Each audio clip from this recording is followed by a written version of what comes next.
Hi guys, welcome to SS Talks. ఈరోజు నా స్టైల్లో పునుగులు ఎలా చేస్తాను చూసేయండి.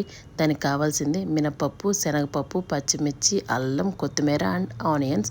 మినపప్పు, శనగపప్పుని ఒక 4 అవర్స్ పాటు సపరేట్గా నానబెట్టేసిన తర్వాత అల్లం, పచ్చిమిర్చి, కొంచెం సాల్ట్ యాడ్ చేసి మిక్సీ పట్టేయాలి. వాటర్ అనేది పోయకూడదు. కొంచెం థిక్ పేస్ట్ లాగానే మనం రెడీ చేసుకొని పక్కన పెట్టేసుకొని ఆయిల్ హీట్ ఎక్కేలోపు మనం చట్నీ అనేది రెడీ చేసేసుకుందాం. ఇది చట్నీ పౌడర్ అనమాట. ఇన్స్టెంట్గా మనకి ఎప్పుడు కావాలంటే అప్పుడు కొంచెం పౌడరు, వాటర్ యాడ్ చేసి మిక్సీ పట్టేసేసుకోవడమే. ఇంకా దీంట్లోకి పోపు వేసేసుకుంటే మనకి చట్నీ అనేది రెడీ అయిపోతుంది.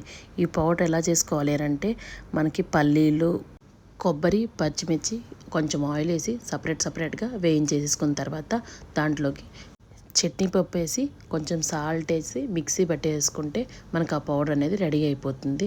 ఎప్పుడు కావాలంటే అప్పుడు మనం కొంచెం వాటర్ పోసి మిక్సీ పట్టేస్తే చట్నీ అనేది రెడీ అయిపోతుంది. ఇది మనం ఫ్రిడ్జ్లో స్టోర్ చేసుకుంటే 1 మంత్ వరకు పాడవకుండా ఉంటుంది. టేస్ట్ కూడా ఫ్రెష్గానే ఉంటుంది. ఇలా చట్నీ అనేది మనం ఇన్స్టెంట్గా చేసుకోవచ్చు. మనకి టైం లేనప్పుడు కూడా ఇలా పౌడర్ పెట్టేసుకుంటే మనం ఫాస్ట్గా చట్నీ అనేది చేసేసుకోవచ్చు.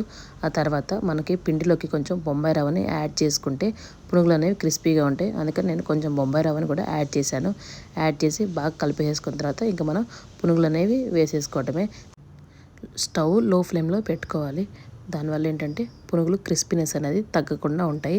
మనం హైలో పెట్టుకుంటే పునుగులు అనేవి కొంచెం మెత్తగా వస్తాయి. అందుకని చెప్పని లో ఫ్లేమ్లో పెట్టుకొని గోల్డెన్ బ్రౌన్ కలర్ వచ్చేంత వరకు వేయించేసుకున్న తర్వాత ఒక బౌల్లో టిష్యూ వేసేసుకొని పునుగులు అనేది తీసేసేయడమే. మనం ఏదైనా కొంచెం ఆయిల్ పీల్చినా ఆ టిష్యూ అనేది అబ్జర్వ్ చేసుకుంటుంది కాబట్టి పునుగులు ఇంకా కొంచెం క్రిస్పీగా ఉంటాయి. సో ఫైనల్గా మనం ప్రిపేర్ చేసిన ఇన్స్టెంట్ చట్నీతోటి పునుగులు అయితే టేస్ట్ చాలా బాగుంటాయి. ఒకసారి మీరు కూడా ఇంట్లో ట్రై చేయండి. బ్రేక్ఫాస్ట్గా కానీ స్నాక్స్గా కానీ ఇవి మనం ఫాస్ట్గా చేసేసుకోవచ్చు. సో మీరు కూడా ఒకసారి ట్రై చేసి ఎలా వచ్చినాయో చెప్పండి. ఇలాంటి మోర్ వీడియోస్ కోసం please subscribe our channel. Thank you.